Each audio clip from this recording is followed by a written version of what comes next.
আপনি কি কাউকে খুঁজছেন? হ্যাঁ, আসলে আমার না বন্ধুদের সাথে বেরিয়েছিলাম, অনেক দেরি হয়ে গেছে, তো আমি রাস্তাঘাটে কিছু পাচ্ছি না, তাই বাড়ি যাবো কী করে, আমি তাই একটু ওয়েট করছি যে যদি কিছু পাই। ও আচ্ছা, আপনি র্যাপিডো বা উবের করে নিন না, ওটা ইজি হবে, কারণ এখন তো এত রাতে কিছু পাবেন না রাস্তায়, পুরো রাস্তা তো ফাঁকা, দেখছেন না? না, আসলে অনেকটা রাত হয়ে গেছে তো, তাই এত রাতে আমি ভরসা পাচ্ছি না, যে আমি আগে কখনো এরমভাবে একা যাইনি এত রাতে।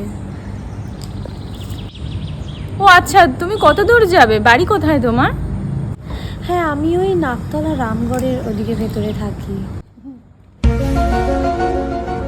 ও আচ্ছা, আমি ওদিকেই যাচ্ছি, চলো তাহলে আমার সাথেই চলো, ওটা তো বেশি দূর নয়, হেঁটেই চলে যাব, আমার বাড়িও ওদিকে। ও আচ্ছা, তাই? ও তাহলে তো খুব ভালো হয়, ভালোই হলো। হ্যাঁ চলো তাহলে একসাথেই যাওয়া যায়। হ্যাঁ চলো। এনিওয়ে, তোমার নামটা জানা হলো না। হ্যাঁ, আমার নাম রিয়া।